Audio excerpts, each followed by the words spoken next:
Everybody, it's Doug from the Point of Sale Data Minute. Thanks for tuning in to another LinkedIn Live podcast episode.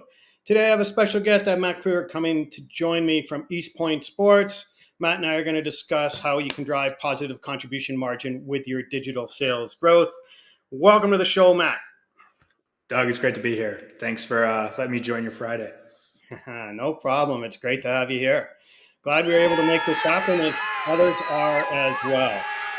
Well, let's get into it. This is a topic you and I have discussed offline for a little bit now, and something that I know is like top of mind for you as you run the digital team over there at East Point Sports. Let's just start at a very top level. You've been doing this for a while. What changes have you seen over the past 10 years as it relates to our topic today? It's been a kind of a wild journey in e-commerce over the past 10, 15 years for everyone who's been in it. But, it's crazy. I never thought I'd be in this 10 years, 12 years later and talk more about logistics costs, whether it's returns or whatever, versus, UX experiences and digital marketing at this realm. Honestly, it's been a flip on the head. I can't even remember the last time I had a conversation about UX and some of the pieces of it, which is sad to say, probably on my side, leading a team that does that. But that's just honestly what it is these days, especially the last 2 to 3 years, for how expensive it's gotten to operate in the e-commerce landscape. So for me, the biggest kind of flip on the head is going from digital marketing, UX, content, et cetera, to now it's all about the supply chain, logistics, and the financial aspects of every piece to running an e-commerce business, I would say, is the biggest change. Yeah. Yeah, certainly there's a lot more moving parts now than maybe, 10 years ago, 5 years ago. It seems like it's forever evolving, along with the chargebacks that folks are getting from their .com partners and other brick and mortar retailers. It's just an endless line of deductions that come into those invoices. So when you sit back and you're talking about trying to maintain margin, or you're looking at your goods that you're selling through your digital channel, plus also, the brick and mortar strategy, what factors do you think brands should consider when, determining their margin and their initial margin before, you get notched down a couple bars, so to speak? I know it's really tough, especially because everyone has different expectations within the retail environment, depending on what channel you sell into. So that's a challenging in itself. But I think a lot of times, e-commerce, we look at the past 10 years, it was always same price online versus what's in store too. So e-commerce always followed brick, which makes sense, right? Given the penetration of the sales. But I think now you have to start thinking about, as more transactions, conversions are starting online and now going into store, you have to think about, if I start in store and then I want to transition online, there's a lot different expenses, or a lot more expenses to do that appropriately. So, whether that's returns, picking up in store versus shipping it from a store, there's so many different landscapes. What type of model are you doing it? Is it a drop ship model? Is it a pick up in store model? There's so many different aspects of the financial reasons that one has to take into account. Little things like, is it 2-day shipping or is it ground shipping? And then you compare it over to like an Amazon landscape. If you're trying to not have channel conflict with your major retailers and a beast like Amazon, Amazon shipping it Prime 2-day, next day, the cost of doing that is a lot different than shipping it from your DTC website at 5 days ground. So you really have to think about all the different kind of logistical costs and what that's going to weigh into your margin if you're going to try and keep parity within the digital channels across it and not create a lot of channel conflict. I think that's the biggest piece that I've tried to wrap my head around. And especially if you get into certain different categories, big and bulky versus, lightweight, that's a whole different ballgame when you talk about operating in the supply chain. Yeah, I just started working with a supplier who makes big and bulky items, where the retail store is almost like the showroom, but these boxes are like 4 feet by 4 feet, and you just can't put them in the trunk of your car. Yep. So like, show up at the store, look at the item, order it online, and then, try and pick it up in store, or go get a truck large enough, or, have it shipped to your home is more often than not. And I know for them, transportation costs are the challenge in trying to maintain margin and maintaining those costs with fluctuation in gas prices, handling costs, and all those things. So when you look at all that stuff, do you sit back and do you consider like what your in-store strategy is going to be versus your .com strategy, and do you have this kind of consistent pricing across the two still, or how do you accommodate for all these different inputs that you need to get down to your bottom line margin? It's funny you ask. So I think right now, most brands are still operating at the same in-store price and same online price, just to have a cohesive customer experience. But interesting enough, I was shopping the other day and I did see on a PDP, I was like, this price was if you buy it online, this price if you buy it in store. And there was a significant cost difference, a few dollars within that category. I think you're going to have to eventually have more of that. I just don't know how digital marketing expenses can go up 30%, how shipping expenses can go up 30%. Store space is shrinking and people are trying to do more display, ship from store, et cetera. I don't know how you can physically and financially afford to do the same. Obviously, bulk picking and packing and shipping into a logistics chain like a Walmart or a Target versus one-off picking for doing it on dropship or marketplace, there's no way you can match those efficiencies, at least right now. And I'm sure, there are logistics chains out there. Amazon is going to try and do it, no doubt about it. And I hope I'm wrong. But for right now, when you add up all the incremental expenses, even with technology and people to run an e-commerce site, and that's not to say one's more challenging than the other. It's just when you think about the rise in expenses to run e-commerce versus the store chain, there's just so much more into it. So I don't know, to keep a similar contribution margin, it's going to be really challenging to do, in my opinion. Yeah, when you look at that and you look at your margin and all those considerations, are you developing a different strategy for the 1P, 3P marketplace, or whether you're drop shipping? I think we talked a little bit about, cross-border, me being in Toronto, you being in the US, everything I order is from a US supplier is always cross-border, some duties, some shipment charges, etc. Yeah, we're working through it, I would say right now. I don't know yet if we've discovered an exact strategy, but we are doing financial modeling, all 3 or 4 different models all at one time to see, hey, this item, if we're going to ship it 1P or we're going to fulfill it 1P, this is our bottom line margin. If we're going to do it 3P, this is the bottom line margin. What does it do if we set it at this price? What is the cross-border implications for based on the currency rates right now? Because more and more, I'll get notifications from the Canadian team being like, hey, this price is showing up in X, Y, and Z, and we have to work through a lot of that. So prior to us, kind of bringing this all to light, none of that was ever done. It was more, hey, lead with brick and see what happens. But I think now you have to think about what is the most financially, sound way of doing it. And maybe you have a multi-prong approach, but you do have to make sure that, hey, this channel might be at this contribution margin, but this one might be another one. But if you want to keep price parity across it or keep less channel conflict, you're going to have to be okay with balancing because there are different costs throughout it both, especially if you get into big and bulky. For me, example, to ship a pool table across the country, doing it drop ship versus an Amazon, I have to add in like an extended oversized pallet, which costs me X amount of dollars more than just shipping it regularly. So you have to think about that, and it differs between each channel. So you have to be okay with one way or the other.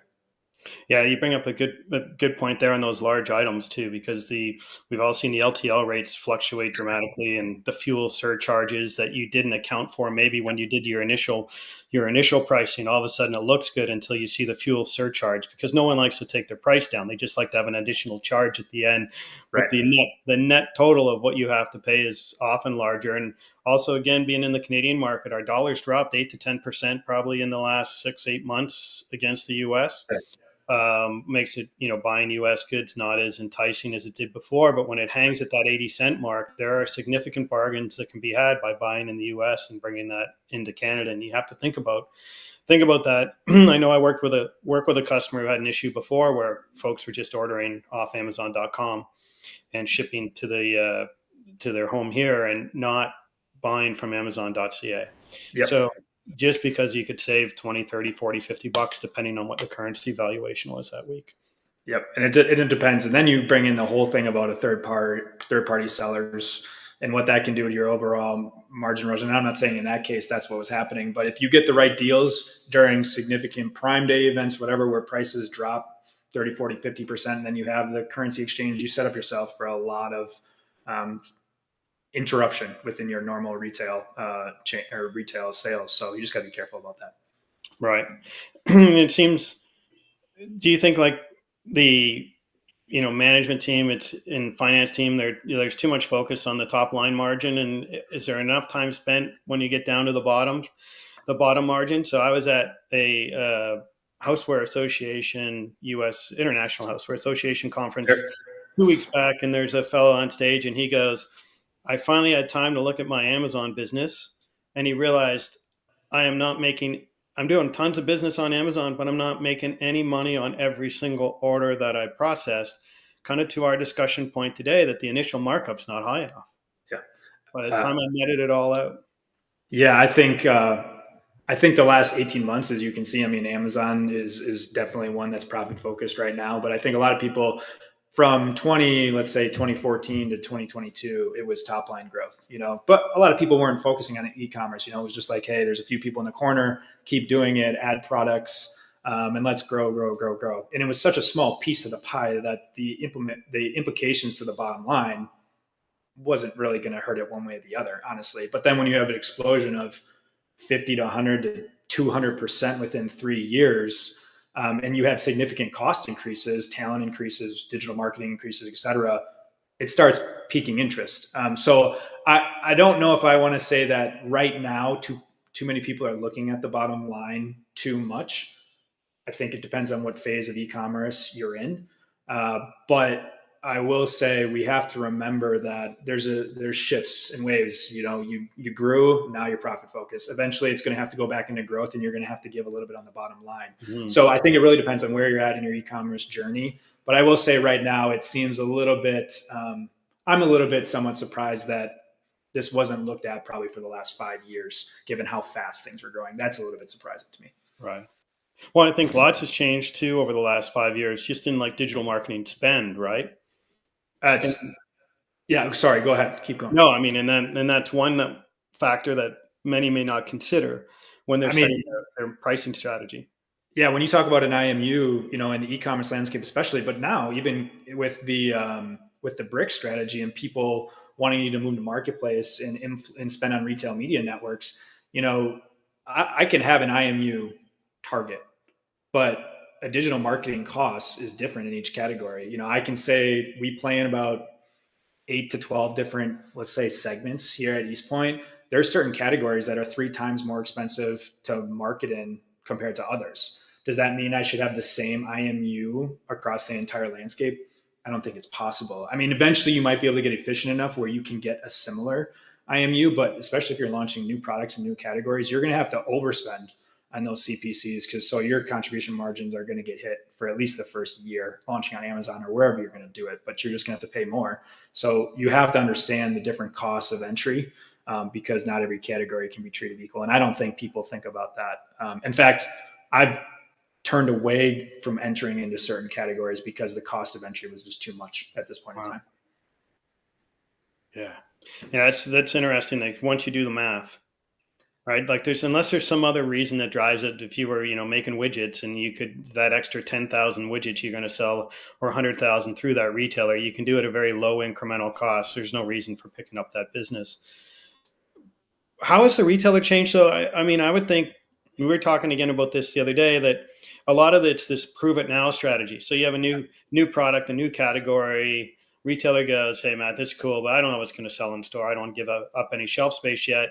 Let's move online." And how does that, prove it online price point change as you go in trying to earn some space in the brick and mortar store? Yeah, I mean, opening marketplaces on retailers' websites has really pushed that to be the new catalyst to get placement in store. I think it's a big change though, because I think I believe your MSRPs are going to be a whole lot higher when you start that way, just because of all the costs to do it. I mean, I was modeling out 3P marketplaces on certain products the other day, and especially if you have a major DI business. And why I say that is, give Walmart, Target, heavy retailers that do a lot of DI businesses to get those lowest MSRPs. If you're going to take those same items and instead of doing that, start them by landing them here domestically, doing them in a marketplace, I can't say for 100%, but I can say for very certain that those MSRPs are going to be probably 20 to 25% higher than what it would be if a Walmart or a Target or Big Five or whoever takes that all in DI right off the bat and has the lowest prices in store, just because there's so many things you got to do to launch to prove success online before you get the attention to bring it in store. So what does that mean long term? Does that mean in store you're going to have that same price because you want to match online, or are they going to be okay with, all right, we're bringing it in store, but we're going to do it at this MSRP, but keep it online at that because we understand there's a lot more expenses there. I don't know. I think we're too early on in the journey. But if someone does have insights into that, love to talk to them because I just think we're too early on to understand what it's going to be long term. Yeah. And to your point, I mean, again, we work with some customers at Crunchbox that they have items in the marketplace, they have items that the retailer is fulfilling, they have consignment items, they're drop shipping out of their own Yep. warehouse, all with different costs, right? And I mean, to your point, and to get all of the data to track all of that and drive it into a P&L to understand the different fulfillment models, you can almost see why, if you think about how, you were talking about the person at the conference never had time to look at it, because that's for just one item, you could have so many different channels to understand what that cost would be. right. So it's really, really hard. So when you do your analysis and you're looking at like, hey, here's my initial markup, let's see what the bottom line is. What kind of data sets are you using to ensure products are, profitable? You're making the target GP that you want. Yeah, I mean, I think it depends on what model you're going to do, but for us, it's we start all the way from X factory to all the way freight, bring it in, landed, warehouse. For us, we play in the licensee game, so we have royalties, we have warehousing, we have storage, everything for specialty packing. Like I said, one thing that we didn't include was specialty pallets for our large games, which honestly could be 10% of the total cost, and Wow. that could be just wiped out right off the bat. So all those different data sets for bringing in from suppliers, but we're taking into account, traffic, because one thing is how much traffic was in a certain category, how much are we going to have to buy for digital marketing, paid advertising off the bat? Because my contribution margin could be 15 points lower within the first 6 months of the life cycle than what it's going to be in the long term. Because once I get my organic ranking, I can pull back on some advertising. So, what is my lifelong contribution margin going to be on that item, because it changes? So obviously bringing in advertising sets and everything like that, category margin expectations when you're talking about Amazon, to ensure that, hey, we're setting this price on the front end to ensure that we're meeting our contribution margin, but also is Amazon or is a Walmart or is a Target reaching their contribution margin after shipping and fulfillment. We're not just working on a frontline IMU to gross margin. We're literally trying to figure out, hey, we're going to make this much contribution margin. Amazon 1P, Walmart 1P, whatever 1P retailer we're working with, you're also going to make this contribution margin. So we have to take into account, cost to get it to their warehouses and everything like that. So there's probably, I don't know, 15 to 20 different data sets we're looking at to ensure that we're pricing our products appropriately on the front end. And if they don't meet them, then we have to consider walking away. And that's just what it's going to be. Yeah, there's no value in losing money on every order unless you can find some nugget of gold in there that's going to change the way your business operates and you're willing to take it on the chin. But I think when you can show the retailer all the data and say, hey, here's what's happening, or Amazon being an e-tailer, we need to increase our price X. You have to have the data to back it up. You can't just go in and say, hey, here's a 5% increase. You got to be able to tell the story and use the data to help create that narrative. Yep. And I think it's not just saying like it's about us. It's how about like, hey, if we do this, we're going to be able to help you out and help grow your margins in, because our distribution is clean. So I think it's more of it's becoming more of like, hey, we need to do this because our costs are rising X, but we're also noticing this is happening in your channel. If we do this, it's going to help your margin grow X. I think that's going to be able to it's going to help people get further faster within their e-commerce businesses. Awesome. Well, as we come up to the 20-minute mark, we'll probably end it here in the next 30 seconds or so. So what is that kind of, if you summarized everything that we talked about, and if we could leave the listener with one or two tips about, kind of optimizing their margin or maintaining their margin as they grow their digital sales channel, is there anything kind of top of mind you think that they should look at initially, or what could we leave them with today? I'd say it really depends on the channel. I mean, grocery versus big bulk and heavy, there's so many different components out there that you probably will have to prioritize differently. For me, I think, we started with what are the biggest changes we've seen. I was a big believer of putting almost everything online and let the consumer decide. Now I think you have to think about, is that the right product to do online? So I would first start with just taking every one of your products and running an individual P&L on every one of your products, taking into account every expense. If you want to allocate salaries for that too, go ahead. Some people disagree with that. That's okay. But I think you first have to start with doing an individual P&L analysis on what is your individual product profit, and then you can grow it up to a category. From there, you start deciding, do I offer it on this channel? This channel? Do I offer it 1P, 3P, drop ship, etc., based on all the different cost components that go into it? Yeah. I think you start there, and then you can start figuring out, all right, can I expand here? Can I add a product here? Do I do both types of fulfillments? That's later on, but I would start with an individual P&L on a product level. I think that's great advice. I mean, the endless aisle was the big thing for a long time, right? Every product you have online, but unless you've done an individual P&L, why are we selling products that don't make any money or make the margin that we need them to make? Well, Matt, thanks for your time today. Very insightful conversation. Hope to have you back again on another episode soon. But it's been a great chat. Thanks for joining. Appreciate it, Doug. Everyone, that's it for today's episode of the Point of Sale Data Minute, where we talked with Matt from East Point Sports about maintaining your contribution margin as you drove your digital sales growth. Thanks for watching another episode of the Point of Sale Data Minute, sponsored by Crunchbox. Hope to see you again soon.